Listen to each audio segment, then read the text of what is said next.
going to send this to you. Okay. Oh, wait, maybe not.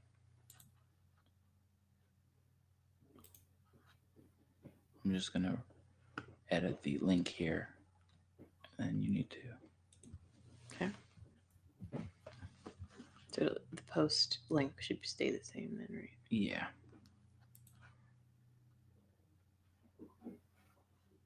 And we are live streaming right now. Yeah.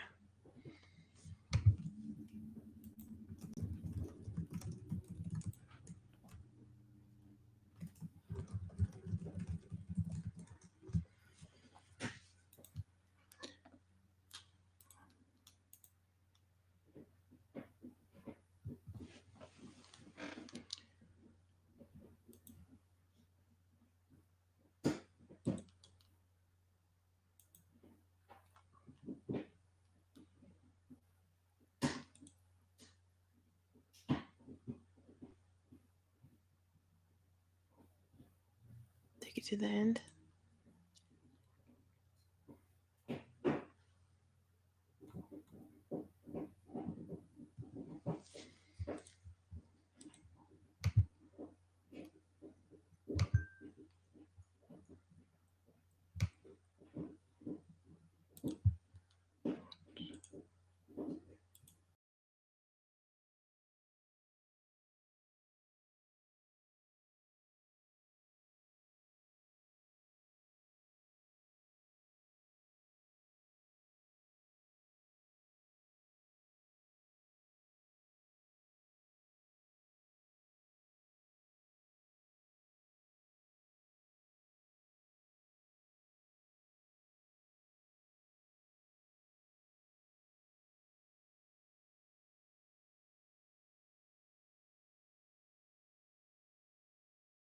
Okay. Sorry about that, guys. I don't know what's going on with YouTube. It seems to be booting us off for some reason. So I'm going to let just get a minute to get people back in. I'm going to double check that Patreon's actually working. Make sure people refresh the page. Yeah, several people think it's working now. Okay, sorry about that. Okay, fortunately, I do know exactly where I was, so I can go ahead and pick up where I left off. So we're going to cross train these dogs. So the NACSW dog goes and works the AKC trial. And my experience is that he goes in and he gets overwhelmed with the odor being so strong that he's unable to make it all the way to source, and he fringes. Okay. And on the other side, the AKC dog goes into an NACSW search, and if the dog has learned how to hunt, which isn't a given with AKC odor because not every trainer trains the dogs to hunt. But if the dog gets into the odor cone, the dog may show a change of behavior that the handler can read. So the problem for the AKC dog is that might not actively go out and hunt for it. And that when he gets to it, he may not recognize it because it's too little, but he will demonstrate a change of behavior. Just like the NACSW dog displays a change of behavior, the problem is the change of behavior is too far away. So for those reasons, I'd rather have a dog that is pushes to the highest concentration rather than is so sensitive that they fringe and false regularly. That's a problem I had with my dog originally and actually held me back in NACSW trials. And one of the ways I fixed that was using a higher threshold of odor for a long time. And that was before AKC odor came around. Now that AKC odor is here, I pretty much train exclusively on AKC odor. And for me, I think a lot of that comes down to training, especially because I've watched a lot of dogs who started with NACSW and then started trialing an AKC when it came out. And I think with a really good foundation and a really strong drive to source, it's very easy to transition them up or down. But I would probably rather start my foundation on a little less and then transition up. But I also don't know really how much of a difference that makes. Yeah, well, we will have to talk about that because in our classes, we start high and transition down, and we've always done that from the beginning. Not as high no, as not AKC, as high. Not nearly as high. Yeah, not as high as AKC, but we usually start higher than what our goal target threshold is. But slightly. Okay. Really negligibly. So anyways, the point I wanted to make about prepping for different challenges of AKC versus NACSW, there are a few. So here they are. One is that in AKC trials, you may want to get your dog prepared for multi-day trialing quicker, because you may compete for a whole weekend faster than you would do that in NACSW trials. Way faster. The other thing you're going to want to do is prep your dog to handle crowded staging areas and preparatory areas. Most AKC trials or AKC trials don't have the same rules about dog etiquette that NACSW does. So where in NACSW, it's a hard rule about don't have dogs out of the car unless they're potting or working. And keep them, significant distance away from each other. Yes, in AKC, they're not hard rules. Hosts can implement some amount of control over that, and some do and some don't. So it's really host dependent. Make sure you know the host you're going to compete under. But you will want to condition your dog to being able to work close to another dog, and maybe with dogs in a very close ring, or working in a ring that was previously used by another search with residual odor in it. Yes, and potentially working one search area with another search area not that far away. Yes, where odor's blowing in from another search area, which is something you have to do in elite with you can't go back searches, right? Yeah. But at AKC, you may have to work on that at novice level. Yeah, and there are even sometimes where there's like a physical barrier like a tarp. Yeah. But dogs could still be working within the same larger room, and they've kind of sectioned it off. But if you have a very sensitive dog to other dogs, that is probably not the place to start. Though, they may be able to get to being able to do those things. But I would be, cautious with my dog. Yeah. Especially and I'm very cautious with my dogs in that the first AKC agility trial I went to with my dog aggressive dog, I decided it was going to move us backwards and never did another one with her. Yeah. Because everyone was on top of each other. There wasn't a culture of being careful, and it just was not worth it to me. So, some dogs can handle it really well. Also, some venues are more spread out. Some hosts are, being more careful of it. And you can also help your local groups, if you're involved, to be more, and it's not like we have to be careful of the reactive dogs thing, but just to having general etiquette for other dogs' space.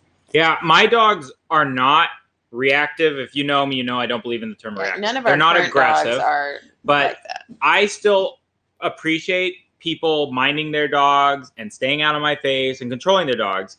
I like that. I like being able to feel comfortable with my dog. My dogs are under control. I feel like everyone else's dog should be under control. And so that's something I feel.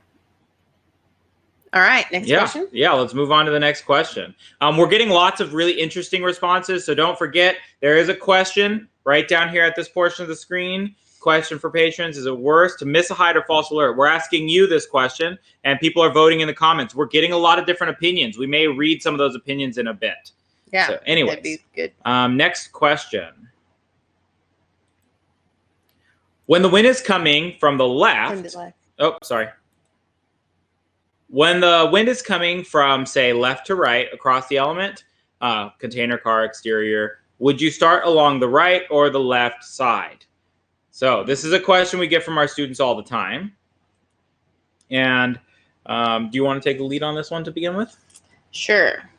So I think in, say, an NW1, where that there's one hide, it can be very advantageous to go along. So if the wind is blowing this way, to go along this side to let your dog catch the odor and work their way in, assuming that you have trained them to work around objects and all of that to get to odor, which you should have if you're doing NW1. In, say, NW2 and NW3 elite, potential for a number of hides. I actually personally often work upwind. Is that the right terminology? With the wind or against the wind? With the wind. The wind blowing away from you? Yeah. So the wind is going this way and downwind. I'm moving this way. There's some debate about whether downwind is moving downwind or moving it, but yeah. Because I always think of this downwind and this is upwind. So I'm working downwind into the downwind direction without the wind in my face. And I think that can help the dog focus on the odors as they run into them instead of having, say, 3 hides blowing in their face at the beginning and they're having to pick. okay, I'm going to do this one first, then I'm going to do this one, then I'm going to do that one. And that can work. But I don't have to wonder if we skipped one back here to get one up there if we approach them the other direction. So I don't intentionally go downwind, like say at the start of a search. I may do that at some point in the search if I think we're missing something to see if they can pick something else up. But I often see that I get those really nice head whips when they pass odor and all of a sudden realize it and turn around, as opposed to having a bunch of odor blowing in their face at the beginning. Although that can give you really good information too, if you can, like, and I've had this at trial where I'm standing at the start line, seeing my dog go, oh, odor over there. Oh, odor over there. But it's also complex, and they're having to pick between odors. Yeah. So there's a lot of different kind of heuristics people throw around out there. One thing that you'll hear is work with the wind blowing to you if there's one hide, and working with the wind blowing away from you if there's more than one hide. So what that kind of is getting at is that it's not straightforward whether you should always work one way or the other. Sometimes the environment will give you information about that. Another way that I've put it to my students before is, if I have a dog with 0 hunt drive, I need the wind blowing in my face so he smells it. If I have a dog with a lot of hunt drive, then I can work either direction, but working with the wind allows my dog to do exactly what Natalie says. And since we're starting from a point of view where hunt drive comes first, we're basically working with the wind is a great way to do it. That's not how you do hunting or anything like that. Right, but nose work is much more artificial than it was. Yes, it is, but also, it's artificial. But the point is, the reason you wouldn't do that for hunting has nothing to do with nose work. It has to do with birds can smell you. Yeah, the birds can smell you approaching if you do it that way. The birch isn't smelling your dog. No. So that's my main advice for that. You should know your dog. You should be able to do it either way. You should be able to get to the point with your dog where it doesn't matter. But strategy-wise, there are times where I'll pick one or the other for time reasons. If I have a time crunch, I may choose to work with the wind blowing in my face. Because my dog can go boom, boom, boom, boom. If I know, especially if I know there's one hide and I want a really good time, I'm going to try to utilize that. But it doesn't always help that much. And so much of the time, wind is swirling around in crazy, up and down circles and all this stuff, that it's not as clean cut as you'd like, and it doesn't make a big difference. Where you start. But there are things that do make a big difference, like going to walls if there are walls in the search area and things like that. Yeah, allowing your dog the time to work around to the other side of a vehicle if they need to, and training that so that they can do it for themselves, not you doing it for them. Yeah, I do think also that when you start using these kinds of rules about starting upwind or downwind, and you take them too seriously and start thinking for your dog, that always ends up bad. It's fine when you say, I'm going to start upwind, I'm going to start downwind, and you don't take it too seriously and you let the dog work. But if you're like trying to force the dog to work upwind because that's what you heard on some video on YouTube, then that's always a bad idea. Yeah, and I've seen people try to get to the downwind side while just walking there and not watching their dog. And the dog's like, what? Odor back there. So that is not the way to do it. If you're going to, within the search, decide you're going to go somewhere else to try to give them a better angle, really pay attention to them while you're doing it. Stay connected to the search. Don't just be going somewhere. Yeah, absolutely. So if there are any follow-up questions on that, feel free to post them. Otherwise, we will move to the next question. Question number 3.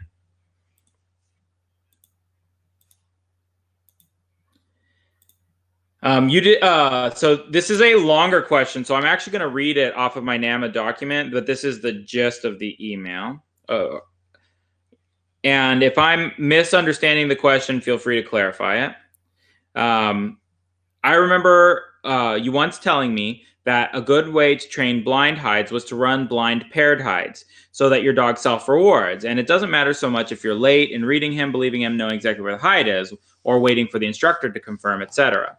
I was going to ask my instructor to do that for Hobo and me in class today, as I have not been doing blind hides at all with him and have probably been unconsciously giving him all kinds of cues where to search and more specifically where the hides are. Also, I have not trained Hobo to be familiar with how I change as a handler at a trial, when I act different because I don't know where the hides are. You did not mention blind paired hides as an option last night. Have you changed your mind? Shall I hold off asking my instructor till I know if you still think that is a good idea? Also, there's another question that's related to it that I didn't put as its own question, so I'll add it to this, which is what's the best way to transition to blind hides for a person who only does known hides? So the first thing I want to say about this is that I omit information regularly. I don't cover everything in a sweeping way. So sometimes I don't include something. That doesn't mean I don't do it anymore or not. The other thing is just because I do something or don't, it's the logic behind it, whether that makes sense to you or not, that's more important rather than whether I do it or not. If the logic of what you're doing makes sense to you, then you should keep doing it. If that makes sense to you and makes you happy, okay? I almost never do blind hides with my dogs, okay? So I think what we were talking about last time at NAMA, and this is a question about the last NAMA. It was actually from the Video Blitz. Oh, it was from the Video Blitz. Okay, what was it exactly? Do you remember? Oh, nope. I'm sure. I think it was a video where we were debating about whether or not the search was blind. It could be, and then we were talking about the way in which like footwork and stuff can be different when people are blind versus not blind and things like that. You can go back and watch the video. Yeah, the video. If you haven't seen it, make sure to check it out because this question is referring to that. And we talked quite a bit about blind. That's the first thing to say is that understand the logic behind why you're doing what you're doing. Don't just do things. Have a good understanding of why you're doing it. That to me is more important than just doing things. Because otherwise it feels like you're reaching around in the dark and hoping you're grabbing things that are good and hoping you're not grabbing things that are bad. And that's dangerous. But if you are like, okay, why are you doing blind hides that are paired? Why are you doing that? Well, I think she tried to list some of the reasons within the question. And do those reasons still make sense to you? Now, for me, like I said, I almost never do blind hides with my dogs. So the blind hides that I do with my dogs are limited basically to trials and to workshops. That's about it. The reason is I'm more interested in training my dog to be good. I made enough handler mistakes with my first dog that I learned everything I needed to learn. They say in agility that you always ruin your first dog, and I'm sure they have that saying in a lot of other sports. But in nose work, I think it's very true. You have to train yourself to be a good trainer and a good handler with your first dog. So I did a lot of blind searches with Lumi, and she was ruined. But you also built other good things, not through the mostly blind hide myself. Part, but I think that some of this came down to not being molded in your training maybe in a way that was most helpful. I'm not disagreeing with you, but I do want to say that sometimes with your first dog, you allow them to become a stronger dog in nose work because you don't know everything that you're doing as a handler. Yeah. And then with later dogs, we cover for them. The way your dog responds to you being a bad handler is different because every dog's different, sure. But my point is you're never each dog makes you a better handler. So by definition, if you've become a better handler because of your first dog, that means when you started your first dog, you were a worse handler, right?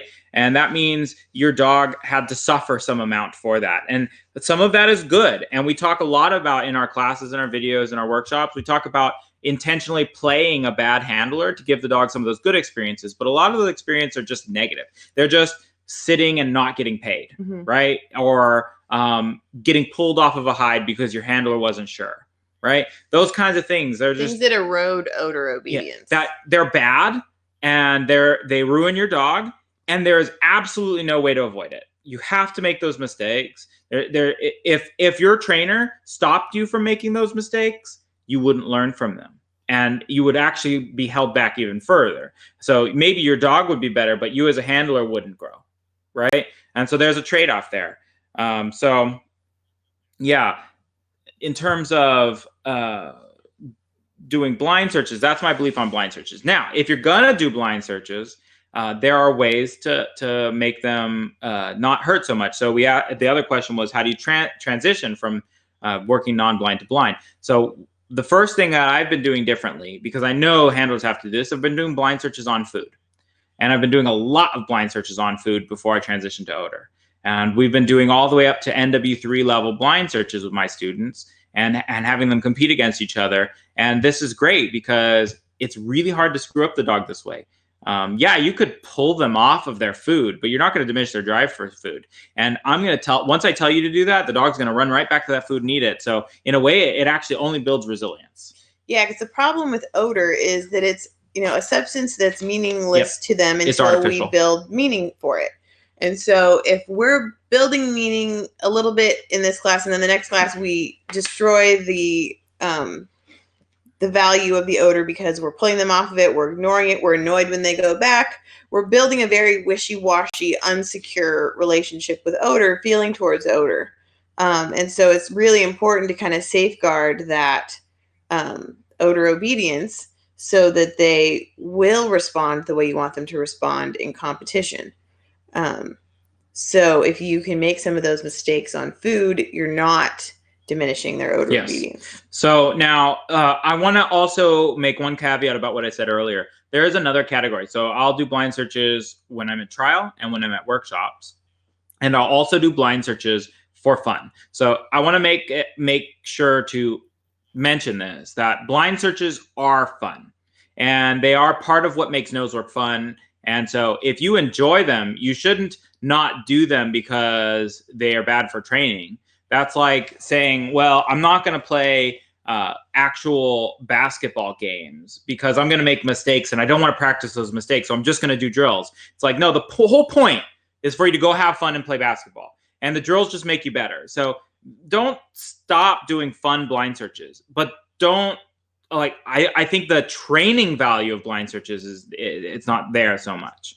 Yeah, so we train well so that we can ruin it in competition, so we can go back and train well some more. Absolutely. Yeah, absolutely. That's a good way of putting it. The whole focus is so that you can go out and have fun with the dog. So anyways, the next way to introduce blind searches to the dogs is to play fun games that have lower stakes. So that's why we came up with Shoulda, Woulda, Coulda. Check out the video on Patreon if you haven't seen it. So it's basically Natalie and I are competing against each other. I've got my dog Lumi, and neither of us know where the hide is. Whoever calls it first wins. If you're too slow, you lose. So it puts a whole different spin on nose work. I could still pull my dog off of odor, sure, but if Natalie's paying attention, we won't leave our dog hanging and like, I'm not sure, I'm not confident enough to call it because I'm worried she's going to call it first. And if she calls it first, then I lose. So we're blurt alerting more and we're going to false more. And that's a good thing in this situation. I know a lot of you are voting on the I'd rather miss a hide than not false alert. I think there's a period of training where falsing is way more desirable because you don't want to miss it in case it's true because you're still building the dog up. And falsing in the way that you do in this game and in some of the other games, false. It's not a real false. You're being competitive and you're trying to be quick, but it's not like you think the dog lied to you and are upset about it after. At least it shouldn't be. And it doesn't have the same stakes that it does in competition in like a trial where it blows your entire title. So it's a way of helping you read the dog better and get over some of your holding back on calling anything fears so that you can read better and call better in competition. Mm-hmm. Go ahead. I had something else. I forgot what it was. Okay. So the next way to do blind searches are blind with help. Well, a lot of people call blind with help, and that's where your instructor will coach you through it and make sure that you don't miss the hide. If you take a millisecond too long, they're going to say you're missing it, or they're going to prompt you to call it or something like that. Those are good. But here's the problem with blind with help kind of stuff is that it doesn't produce, if you feel comfortable because there's a safety net behind you, then you're not going to train your dog to handle stress. You have to feel like you could fail and you could ruin your dog, and all of those negative emotions, they're part of what trial is, and they're part of what your dog has to get accustomed to. So when I'm a trainer, I do make sure I throw my students out there with no safety net occasionally. So that there has to be a balance. Yeah, and that's what we do on our game days, which is usually once a month. They do a game day or less, yeah. And then the rest of is just drills. So there's that. So let's talk about pairing a blind hide. The nice thing about pairing a blind hide is that your dog gets a reward when they get to odor, right? There's also tends to be a more dramatic change of behavior when the dog hits the odor cone because they're working for a primary reinforcer and it's more valuable to them. So it helps you read the dog a little bit more. So all of that is good. However, you can still make a lot of the same mistakes. After the dog eats the treat, now it's not paired anymore. Now it's just a normal blind search. And if you missed it, you missed it. So you can still not pay the dog and pull the dog off and all these things that we don't want to do. So it's a good way to make it slightly less dangerous, but it doesn't absolve you of the danger of blind searches entirely. There's no way to absolve all the dangers of blind searches, and you have to do them.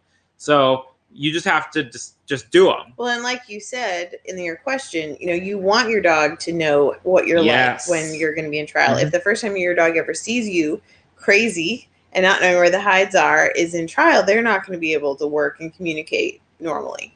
But I personally probably paired blind is lowest here on my blind searches, my blind safety net searches, because we did a game day a couple years ago where, at least in my search and one of the other ones, I don't know if in all of them, because we had a few judges there, we allowed people to bring us their treats and we would pair them before the search if they wanted. And I saw almost nobody saw their dog eat the food. I had to tell them, oh, by the way, your dog is eating the food there. And then they go, oh, and start rewarding them. So to me, I didn't like it. And I didn't feel like it had a ton of value. Like, yeah, the dog was like, oh, look, there's food here. But they didn't get the celebration from the owner in the same way. Yeah. And I didn't think that the handler got what they needed from it, which in my mind was reading the dog better. They were not reading the dog. Yeah. And the dogs also, obviously, were not alerting because they were eating. And so the handler the reason they weren't calling it is because they weren't seeing an alert. Which is good in a way because they shouldn't rely on those alerts to begin with. They should have been paying more attention, but it's not something they knew how to do yet. So, I think maybe in some contexts it could be used with a lot of value. And maybe, if I had known how little the handlers would see, I may have prepped them to be more ready when the dog was eating. But you would think a dog sitting there eating multiple treats off of a hide would be fairly obvious, but it wasn't for whatever reason. Maybe they're thinking about the next place they're going in the search or whatever. So there may be value there. I just, I haven't found it yet. I prefer initially to do a blind with help where I tell people when the dog gets to source so that they can, maybe for the first one or two times they're doing blind. But I also really, my sort of go-to is describing the search. And so what I want to do is to get the handler describing what they see in the dog. Yeah. Because usually if I can get them doing that, they can know by the time their dog gets to source that they're there because they have been able to truly interpret the changes of behavior that precede getting to source. Now that can take a number of repetitions because at first it tends to be that people just want to describe things they think are odor related. And so they're not seeing everything that's happening. And they're often not super accurate about what's related to odor or not. But with just a little practice of that, they get it. And because they're saying it out loud, their brain is actually learning something. Yeah. And so then they become much more accurate blind handlers. And so I feel like that's my favorite transition.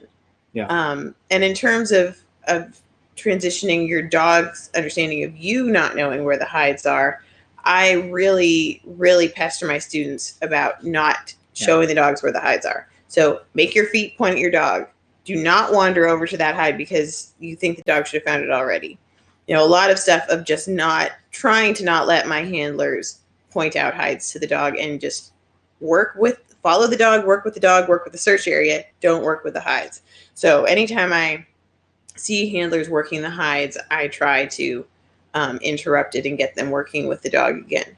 Because I think that the dog doesn't just need to see what you are like in blind searches, they need you to not show them where hides are all the time, because that's not good for their learning how to hunt independently. Yeah. So you need to learn, like, if your main worry is that you're cueing your dog in non-blind searches, then you need to figure out how not to do that in non-blind searches, because that's what's hurting your dog. And doing blind searches will not fix that. You'll start cueing your dog in other ways. Yeah, into falses, Yeah. Or just not knowing how to follow them because you don't follow them normally. Yeah. So to add to that, my preferred way of doing blind searches is to just muster up the courage to not be afraid of being wrong and just call everything that I see. And that doesn't mean I call frivolously. It's that I'm really working extra hard to not miss it. That, like, I imagine that someone has a high charge shock collar on my neck, and if I miss the hide, they're going to buzz me. So I'm watching. I don't want to be wrong, but I really don't want to miss it, right? And so if I get myself to that, then I can do blind searches and pretty much help my dog. And I get a lot more falses, but it's okay for me. The other way I like to do it is to do what we call self-verified searches. Sure. Where you're not actually calling alert. But that's not necessarily, well, you could do that paired, but I would be worried about doing that as a transition to blind hides for the first time you're doing blind hides. Yeah, so I'm not saying this is the first time you do blind hides. I'm saying maybe you've gone through the other couple things that we mentioned, and so I wouldn't want to put a number on it, but you've done some blind hides, you're semi-confident on blind hides. You can read your dog catching odor and all that. Because in that search, you don't call alert. You and your dog tells you where the hide is, and then you go and physically find the hide and pay them on it. And so you're not getting to fall back on the judge. You're not getting to call alert. You are hunting with your dog. Yeah. And I think that can put people in a better frame of mind, both about hunting with their dog and about really reading where the dog is alerting, and interpreting that instead of like, oh yeah, it's probably the corner of this table, but is it there, or is it dead center under the table? So yeah, not as a first step to blind hides, but that's one that I like. If I'm going to practice blind hides, I would rather do that than just like a straight competition search. Now, to reference another video that we've done, because I've been referencing a ton of videos that we've done. If you're interested in seeing how I transition to blind searches, watch our starting from scratch videos. I've done several blind searches with my dogs, and that's every nose work session he's ever done on camera right there. And so you've seen me expose him to blind searches, how I did it, how we took it. And now that he's getting ready for competition, once we go on odor, I probably won't do another blind search with him until the ORT. I will just be drilling him so that when we go to the ORT, we knock it out of the park. That's my whole goal. I won't do any preparatory blind searches. I don't need to. I know that if I train him right, and I read him right, that will pass. Yeah, and I also realize that, novice handlers need exposure to blind searches to know that they can do it and to know what they're seeing to be able to be successful. And so it's, us as people who have both trialed like 6 different dogs, that we can say we no longer feel the need to do blind searches. Yeah. But I think you don't want to go overboard with them, even if you're a novice handler. Yeah, absolutely. Because you can do a lot more damage than the benefit that you're giving yourself. Yeah, you need to do them. They're going to damage your dog. So just do as little as you need to do. Do as little damage as you have to. And also spend time really watching other dogs. Spend time watching videos where you don't know where the hide is. You can get almost all of the benefit from doing blind searches with your dog by going and spectating a whole trial and just watching all of other people do blind searches. Then you get at least to do 4 blind searches where you're watching and you don't know where the hide is yet. And then you get to watch 100 other searches where you do know where the hide is, but you're watching a handler handle blind. And that's almost as good as running your own dog. And I review videos for people regularly. And so every time I do that, the first time I watch it through, I use it as an exercise for myself to say, okay, I see how the dog is working the wind. I see how they're bracketing. I think that the hide is there. Oh, the dog alerted there. And then the handler called it, and then yes or no. So I get to test myself regularly without testing my dog. Mm-hmm. Yeah. And building, the eyes for it, because it really, it's just another language that we don't really understand yet, or we're unwilling to commit to because we're afraid of being wrong. And so you just need to, immerse yourself in that language and learn it. Yep. Is there anything else to be said about We'll that? move on to the next one. Okay, last question. Let's take a look, and then we'll read through some of these comments. Oh, this is a long one. I got to get close to the screen to read it. I have a question about the concept that every time we set a hide, we're teaching our dogs about hide placement. I never put a hide under a vehicle and rarely, very rarely, do an inaccessible hide on a vehicle. My dogs will go under a vehicle and do all sorts of pretzel techniques to source the hide that is in a wheel well, but pulling under the vehicle. How can I teach them odor isn't going to be under the vehicle? Okay, this is a good question and really helps bring to the forefront some of the misunderstandings of pattern training, because the misunderstanding is that dogs think of things the same way we do.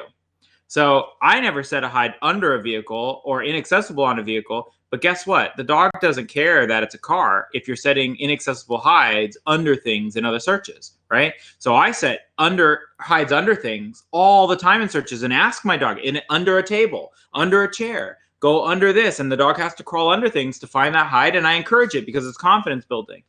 But guess what? They generalize that. They extrapolate it to the car. Just because I've never put a hide under a vehicle on a car doesn't mean the dog's not going to take the lesson they learned inside the building or in the park where they had to crawl under a park bench, right?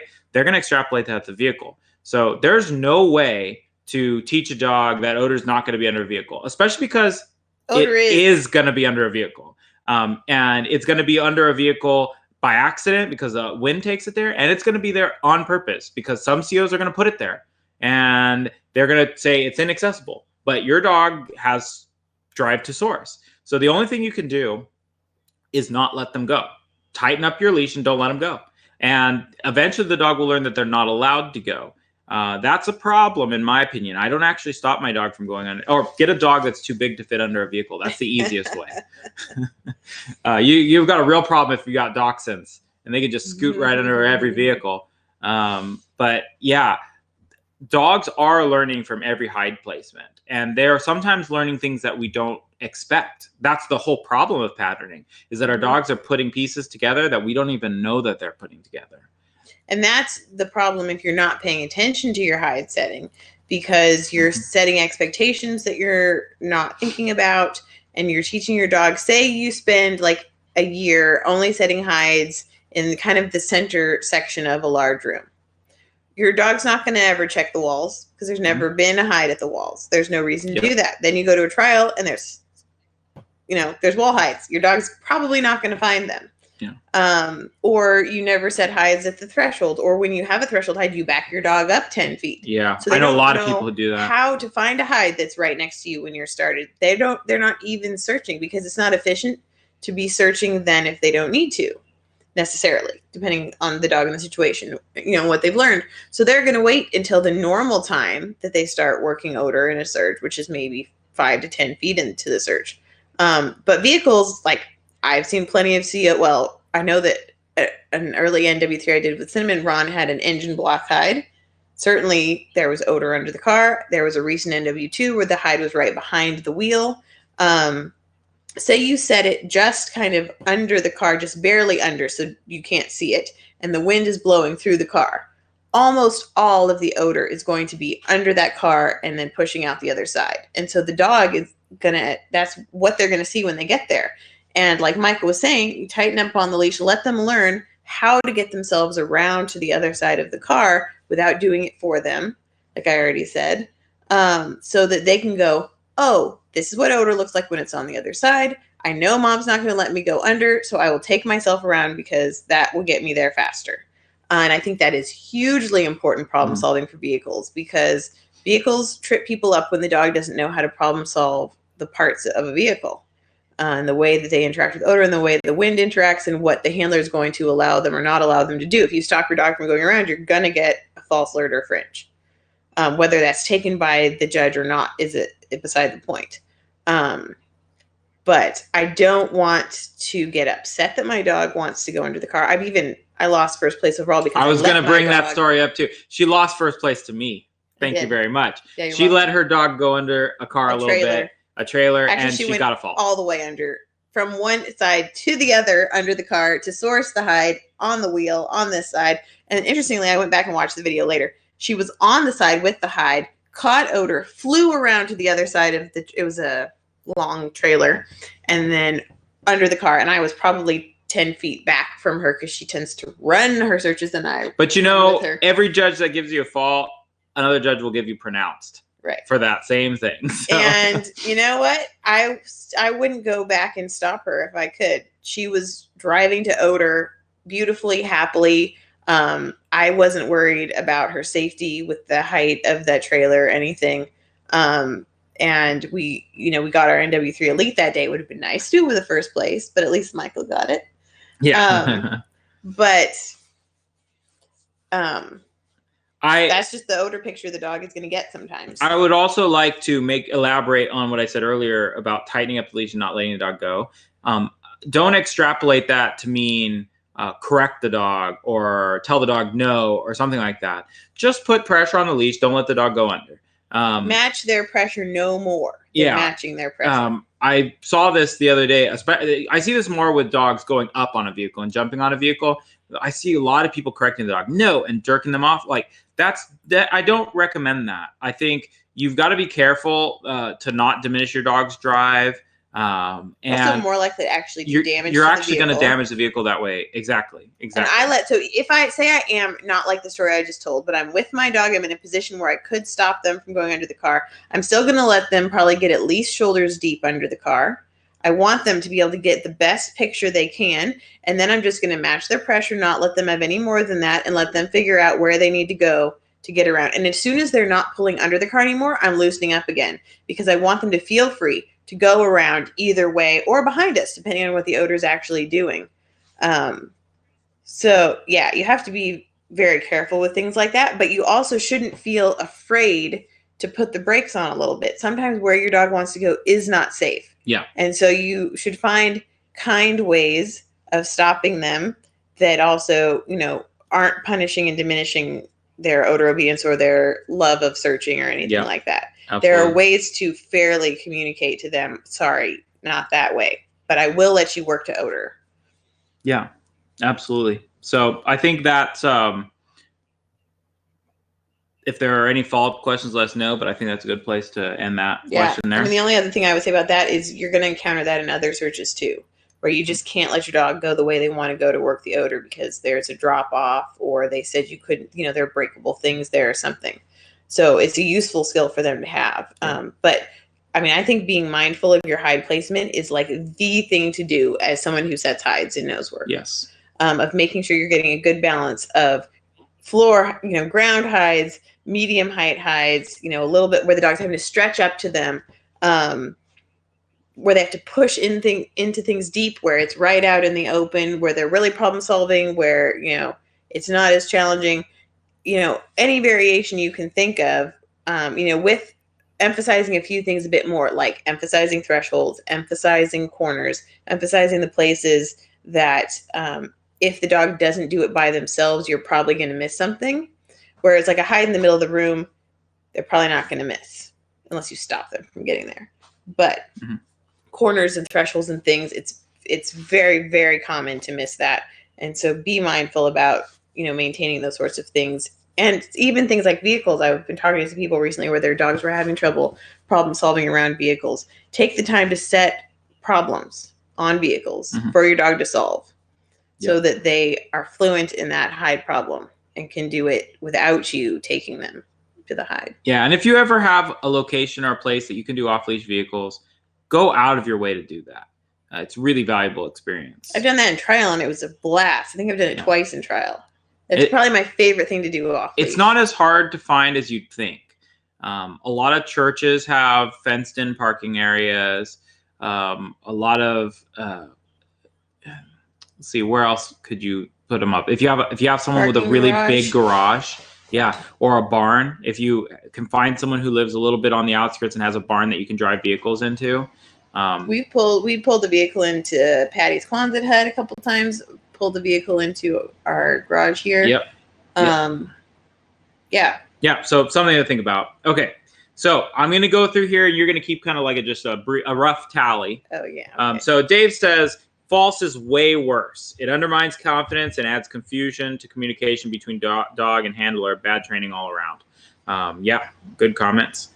Liz says, I don't like missing a hide. I can usually see her change of behavior, but just can't work through it. But false alerting doesn't bother me as much. I don't know what's in the environment or what's happening with odor. That's another good comment. You don't always know. A lot of times false alerts aren't that the dog's wrong. It's just something in the environment's going on. So for her, it's not as confidence diminishing as it may be for other people. Yeah. Usually the no leads to the real hide for me, or realization that I'm in odor or already found one. This is from Brenda. So I would rather false than leave one, but I think the untreated alert is harder for my dog. That's interesting.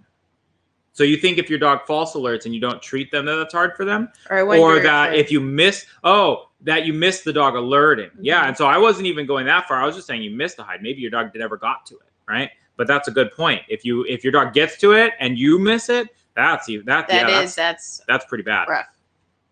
Rough. Katie says, personally, I think false alert is worse. I feel like there's potential confusion with the dog's training, and it causes confidence issues for me. Yeah, and I think with both Katie and Dave's comments, for me, it depends on what the false was. Did my dog false alert, or did I just call something because I wanted to call something? Because those are two very different scenarios for me.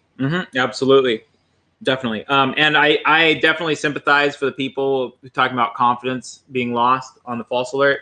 I went through a long streak of false alerts that really shattered my confidence. But not every false alert hurts you the same way.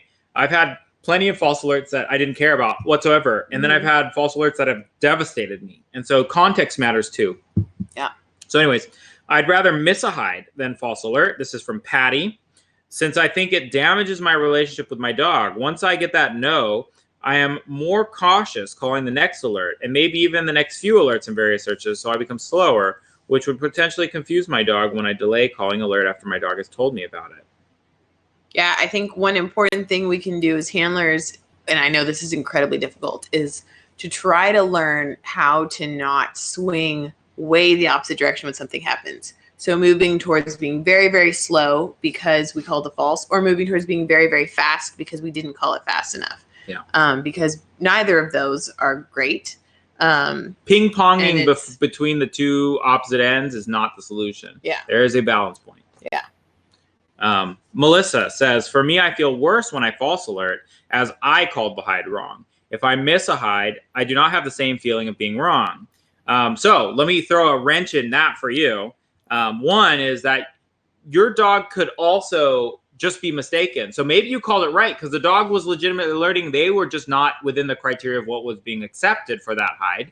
And then on the other side, if you miss a hide, you don't have the same feeling of being wrong. But what if it's your fault that you never got to the hide? So it could go either way on both sides. Yeah, so I got to run in our Valentine's Nosework games yesterday because someone couldn't come very last minute. So I was the partner for one of the people who could come. And so I ran Hazel, and I think it was in our first search. She found a hide under a chair. I called it, and then I turned away. And as soon as I did it, I went, I bet there's another chair hide, and I just pulled her off of it. And then come to find out, it was a search with rounds where I got to go back in a couple times. There was, and I had. And so that is something where that was entirely me. Missing that hide was totally me. And we did eventually work back to it. But I felt much worse about that than a hide that we did miss because I told her to move off of that hide dramatically. Whereas if I had just allowed her to work, I think she may have worked to it from there. Or at least would have had a better chance of working to it because I pulled her like halfway across the room. Yeah, you did. It was one of those adrenaline searches.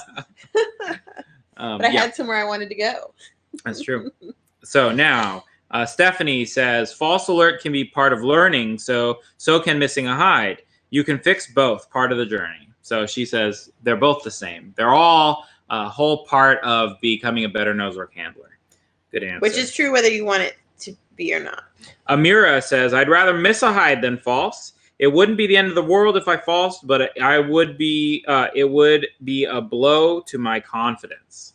So yeah, That's a common theme. yeah, absolutely. And there was another comment on YouTube that I lost. It was in the first part before we got cut off, that said something along the lines of, it's no big deal for a false. So she was on the I don't mind missing a hide. Do you know where we kind of ended up on the tally? I think we're at like 6 people voting for false alerts and 4 people voting for missing hides. Okay, that's about what I expected. Yeah. Very interesting. So thank you for commenting. That was very interesting discussion that led to. Dave says Stephanie wins. It's all part of the journey. That's definitely true. Start sending us your questions for next month. If you want to have your question featured on NAMA, the quicker you get it in, the more likely you're going to be. If you're higher up on our Patreon tiers, then you're also more likely to get your question in. Submit videos for our video review blitz for next month. We've got plenty of videos stocked up, but you can always get on the list if you want your video reviewed. It's a good way to get a free video review in. If you know someone who is nervous about doing online video analysis, is a great way to initiate them in if they're worried about it. Keep an eye on our events. Webinars coming up. You have something? And we'll put this in the newsletter, of course, but the next video review blitz is scheduled for March 16th at 8 p.m. And then the next NAMA is scheduled for March 30th, also at 8 p.m. And we are planning, it's a little last minute, so quickly planning a trip to California. It's looking like it's going to be March 20th through 23rd. Spread the word. So if you're in California, we would love to see you guys. And we want to, be able to actually do some classes and workshops and whatever people are interested in. So I've put a post about it up on Facebook where I'm trying to gather information of what people are interested in. So if you're in that area and would like to come to something or know someone that you could, just let them know about it. We'd love to connect with you. Yeah. So thank you so much, and we will see you next month. Bye.